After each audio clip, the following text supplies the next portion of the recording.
everybody, I'm JASLYN. And I'm Caly. And today we are answering your questions about our life after AGT.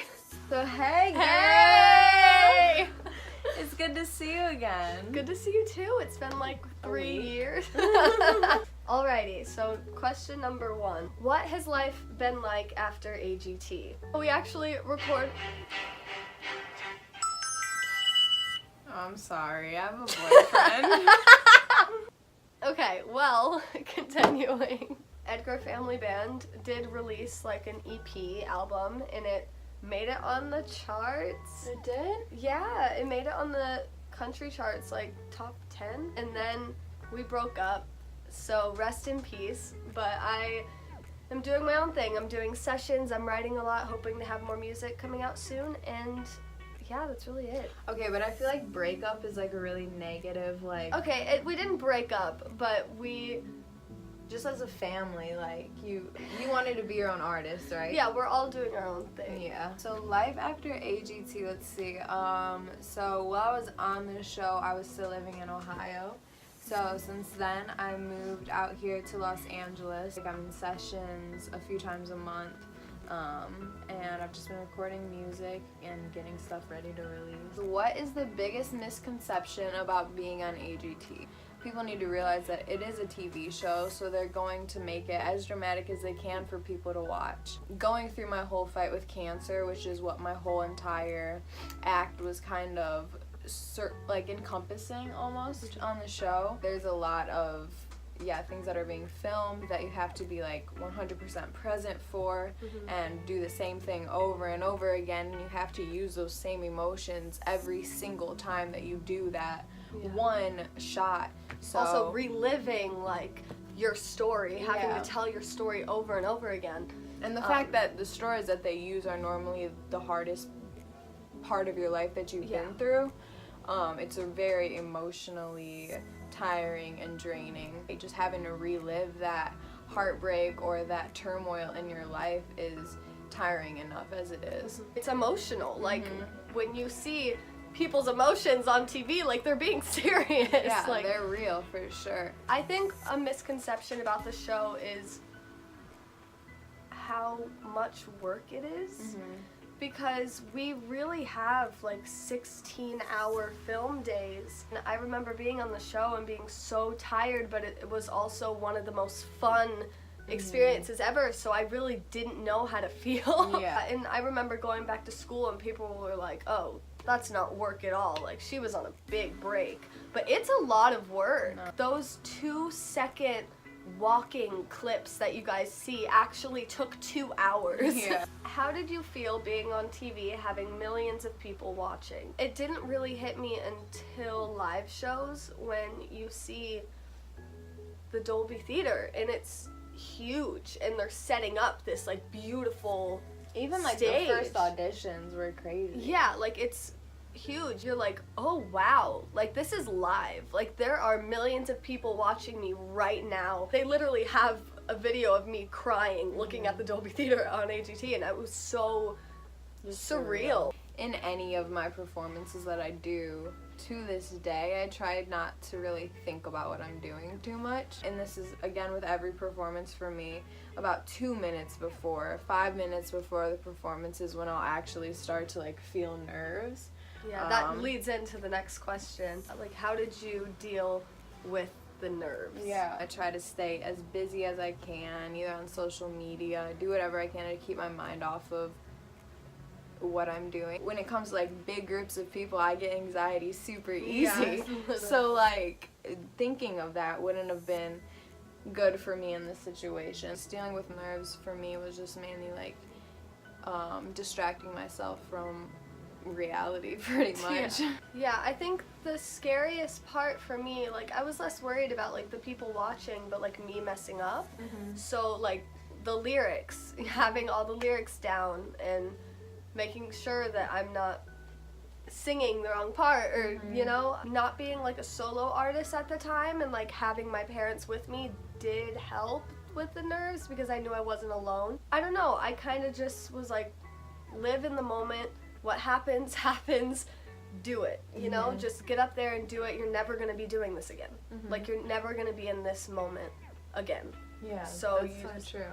You just have to live it. Okay, so what was the audition process like? Before America's Got Talent, I had a video that went viral on YouTube first. Through that video, America's Got Talent actually hit me up and asked me to audition. So I got through the first audition, then they say they're gonna just wait a little bit. If you make it to the second round of your city audition, then they'll call you. So I made it to the second round. I waited probably about a month or two, and then I got the call for the Pasadena auditions, and then they fly you to Pasadena, which is in California, and then you go audition there in front of the judges, and that was the whole process for me. What happened was we got an email saying, like, hey, you should be on the show, like, you should audition. And we had, like, sang together a lot previously, like, it's my family. So we kind of created this band. So you weren't a band prior to No, that? Oh. no, we created this band for the show. What is your best AGT memory? One day they had us film in a park, and they brought us, like, a bunch of really gross, like, fake food to eat. Like, it was real food, but we were, like, pretending to eat it. My mom and I just turned it into this huge food fight, and we were just throwing this, like, melted cheese and salami at each other and, like, making bread faces. It was always really funny because they would mic us and we would forget that we were mic'd. My mom would talk about having to, like, go pump milk because we had a baby at home, and the guy would be looking at us like, I heard that. I sang the song Brave, and on the YouTube video and on all the other social media, I was getting a lot of hate. As a teenager, when you're thrown into that spotlight and you've never experienced it before, reading just a bunch of hate comments can really get to you. It was horrible. Like, I remember that being horrible. Yeah. People are mean. So it really broke me down inside, and there was a point where I went to practice my next song for the next show, and I couldn't even sing because I would just start crying. I couldn't get everyone's opinions out of my head when, you know, all I wanted to do was, you know, be a singer. I wanted to entertain, I wanted to make people happy and inspire people, and it was just all negative feedback my way. When I was in the music room practicing, everyone really, like, banded around me, and they just gave me the best advice ever. It was super simple advice, just like, don't read that stuff or don't take it seriously. That's something that really stuck with me to this day. When people comment anything negative on my stuff, you know, I always just laugh at it. It's taught me to take it in, like, a less serious way. How has AGT changed your life for the better? And what was the most rewarding thing? AGT definitely changed my life for the better in, like, every way possible. Before I was on America's Got Talent, I was living in Ohio, which I did love. Like, I loved the life that I was living. Being on that show kind of opened my eyes to the fact that I could create a career out of my voice. I never thought, you know, being from a small part of Ohio, I would ever make it in the industry. And I think America's Got Talent really just opened those doors for me. I am less nervous when I sing, and, like, really in a lot of places now, because I'm like, I've sang in front of, I can literally say I've sang in front of millions of people. Yeah. I could say it really changed my perspective on things, but I think the most rewarding thing from AGT, and I say this all the time, I say this constantly to her, was meeting Caly. Grace Vanderwall. I'm just kidding. I love her. I went on the show and I found my best friend out of it. Like, who can say that? And the funny thing is, I found out I met you the last day I performed as a contestant. And I really think one of the main reasons I went on that show was to meet you, because you changed my life completely. Yeah, definitely. I think that, like, us as a team, like, since America's Got Talent, we've really stuck together through everything, and it's cool having a friend like that shared the same experience that you did. I think I've been an inspiration to JASLYN to keep working, and very recently, like, she's been a huge inspiration for me to stay motivated and stay determined. Being in a city with a lot of concentrated artists, it can be a little disheartening because everyone is doing the same thing. Everyone is trying to succeed, but when you have someone by your side and someone who is constantly going to be there and you're going to be able to watch, and they are putting out content and they're being themselves and they're doing the most that they can do to succeed, and then also that person being your best friend, it just like motivates you so much more to do that. So JASLYN is my motivation. JASLYN is my inspiration. Oh, this is so sweet. So yeah, we'll go through, we've been through a lot together. I'm gonna use the word girls. Being young girls like in this industry can be something that's really challenging and hard. People might not take you as seriously. As long as we stay strong, keep our heads held high. Get it? As long as we stay strong and keep our heads held high. Head held high. I'll be the last one standing. Okay. But yeah, so we just want to be strong, empowering females in this industry. And I think that we met on America's Got Talent for a reason. So we're gonna be that. If you could go back and change one thing in your AGT experience, what would it be? I had a lot of people in my life getting angry with me because I was so busy, and they were like, "Oh, AGT is changing her." Like, and I was like, "I'm sorry. Like, I'm doing all I can. I have these 16-hour filming days." Like, what are you doing? Going to school? Like, I have these 16-hour filming days. I can't. When I go home, I'm tired. I would go home and be so depressed because my friends weren't supporting me. I would have stopped putting energy into toxic people. I think that is definitely what I would have changed.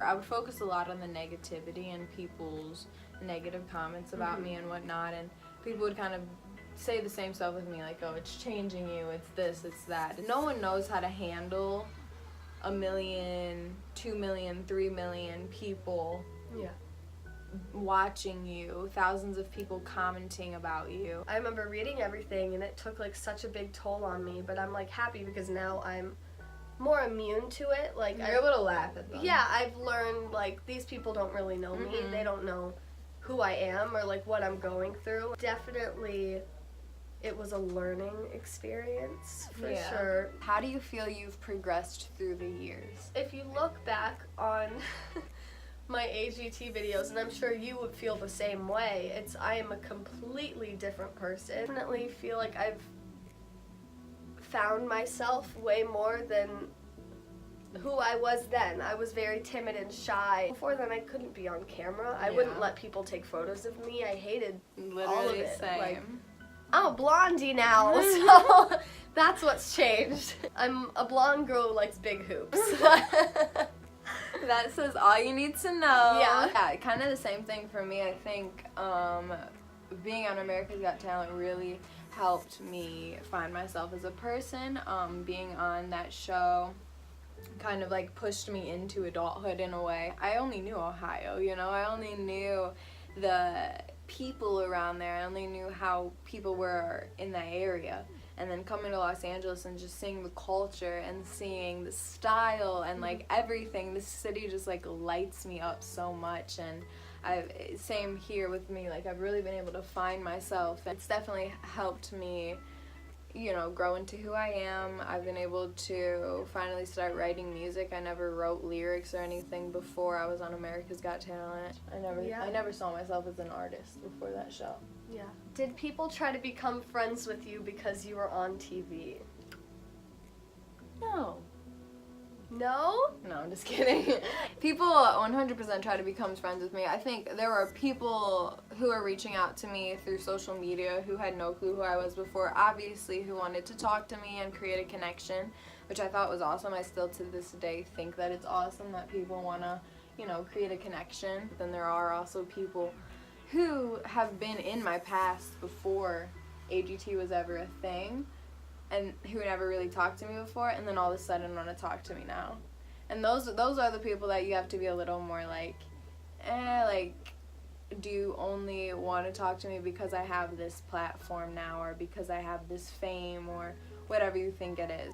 Oh my gosh, just the most random people I forgot existed just hitting me up. I remember going to school and having there was this a couple people that would like follow me around at lunch and be like, "What's up, best friend? How you doing?" And I'm like, "What's your name again?" Like, I don't know who you are. I had family reaching out that I have not spoken to in 13 years. Really have to learn how to pick out, that's something else AGT taught me too, is like how to pick out genuine people from people that just want you for the fame. Whenever I talk to people about this, like, I'm always afraid that they're gonna see me as like ungrateful or that I don't care about certain fans that I have. But I feel like all of us have been through that when like people are ingenuine and really just want to use you for something. Definitely. Would you enter on the show again, and would we do it together or separate? I would enter on the show again if I was doing it solo. Learned being in a family band, what it's like to be in a band. And I think I want to stay a solo artist. I think that's always been my dream, and it's gonna stay my dream. But yeah, I would be on the show again if I was like alone. No offense to you, because I love you, but I wouldn't be on the show. Yeah, I don't think that I would choose to be on the show again, just because I feel like as an artist I already know who I am and I know the direction I want to go in. I don't want anyone to be involved in the production and the creation of Caly Bevier other than myself and people that I 100% trust. So the fact that I'm already very far into that process, I wouldn't want anything to kind of like, you know, hijack that or switch it up, because I'm happy with where I am now as an artist. do you guys sing together behind the scenes? No. Let's hit a harmony. We don't, no we don't. No, we talk about it all the time. Who knows, maybe in a couple weeks you guys will get a Caly jazz cover. We'll see. This question, I put it in here because my mother asked, who is your favorite bandmate? Mom, I'm not answering this. Favorite judge and why? So, it's taken me time to actually figure out who my favorite judge is. Obviously, I love Simon Cowell because he gave me his golden buzzer. I've always loved Simon Cowell. Since then, I have watched a lot of Spice Girls things, and Mel B is my favorite judge. Wow. She's just a little like Spitfire, you know, and I love her, and she just has so much energy, and I feel like she's super genuine, and she's been through a lot. What's funny is we know Mel B. Like, my mom has been friends with her for a long time, and fun fact, if you rewatch our first audition, she never voted. She wasn't allowed to. She wasn't allowed to say, like, yes or no to us. My favorite judge is definitely Simon, because in the short time we got to be around him, we actually did connect with him a lot. And I remember when we got voted off, we saw him backstage, and he came up to us and he was like, "I'm so sorry, guys. Like, I'm really sorry. Like, I do love you guys so much." How many tattoos do you have? For me, I have my one. Why do you like 13? 13 has just been my number for as long as I can remember. Since you were born? Pretty much, Callista. It's my birthday. And also, for the first house I ever lived in LA, then the house number was 6130, which is my birthday. 13 always pops up everywhere for me, and you just like kind of like notice it in times. Oh, constantly. Like, it's always popping up, and it makes me, I feel like you're on the right path. 100%. I have 5 tattoos. Okay, so I have this rose. I got this at a random tattoo outing. And then I have this. It says Audition le Prix, and that means she dances in the rain. And everyone was telling me, like, it has to be original, it has to be this, it has to be that. So I came up with that quote, and it has to do with, like, negative things being beautiful. Then I have my flower of life back here, and the flower of life. I was there for that.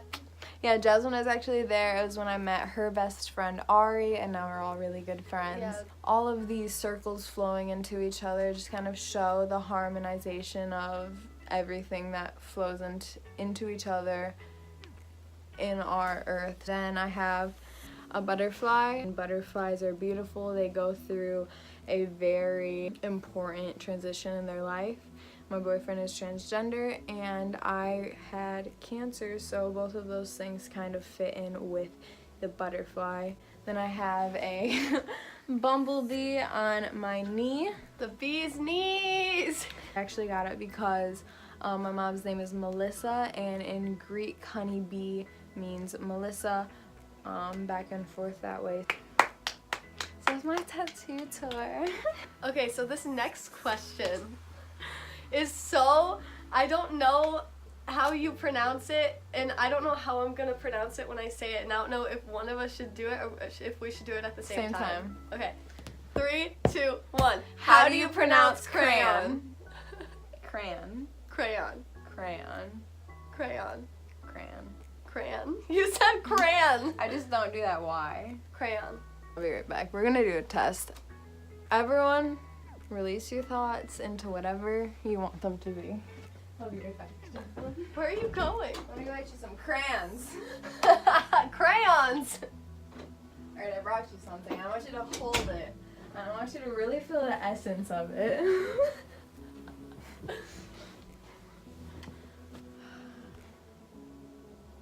I really feel the crayon. I'm not kidding. Like, I feel the Y. Okay, this is the last question. Tell us about your latest singles. On April 13th, I released my first single called Next to You. The whole idea of this song is basically I don't want to sleep unless I'm laying next to you, and at that moment in my life, it was about someone that I couldn't be with, and it was hard late at night thinking like, wow, Late night, call my phone. late night, close my eyes, keep you in my mind. Whatever. No, but it really came from the most genuine place of I can't be with this person and I really can't sleep, and I used to be able to sleep and now I don't wanna sleep unless I'm laying next to you. I literally remember though. Okay, so you must have wrote the beginning of the song in your bed, but she wrote the rest of the song in Ross. Me and Ari were looking for art supplies, and JASLYN just walks off. She's like, I gotta write the rest of the song, you guys. And then, like, we finished looking for our supplies, and she's like, okay, I'm good. Yeah, And then it's like her new single. I'm like, all right. yes, This is who I'm best friends with. I definitely wrote the second half of that song in Ross. So that's like so amazing to me. My new single, Hate You Sometimes, I actually got pitched. I got pitched this song, and it was pitched to me by Sarah Barrios and Jake Torrey. And typically, you know, I write in like all of my sessions, and I love writing songs, and I've gotten so much better.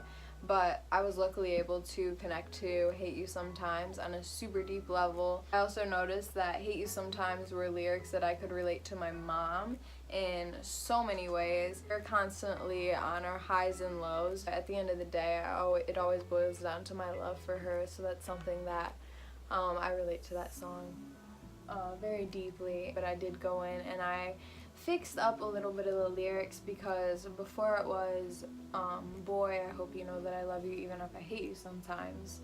And when I first got into my relationship with my boyfriend was actually my girlfriend, so I wanted to change boy to oh, so I just said, oh, I hope you know that I love you even if I hate you sometimes. I also thought, you know, like, this is great that there is no use of gender in this song, and a lot of people can relate to it regardless of their sexual orientation or their gender. For Hate You Sometimes, it was just important for me to make the song genderless and make it relatable for everyone. And having Pride Month coming up, I think it's a really great song for people to listen to, and hopefully, you know, as I've said a lot, relate to this song regardless of gender. Thinking about my song, I don't think I used any pronouns. I don't think you do either. So, here's to no pronoun love songs. No pronouns, baby. Yeah! And this video is coming out June 1st, so happy Pride Month! Happy Pride Month, my gays, I love you! Thank you guys so much for watching this video. I'm going to have both of the links to our singles in the description. Yours is on everything, right? Yeah. Yeah, they're both on everything. I'll put Spotify and Apple Music. I will put our social medias down below. So I also have a music video for Hate You Sometimes on that YouTube. technically came out May 31st. yesterday. Yesterday. Woo! So I'll put the link for that too. And I love you guys. Thank you for watching. Your fave, Adri. If you want to see me again, just let me know. Bye. Your favorite AGT Your favorite contestants. Okay, bye.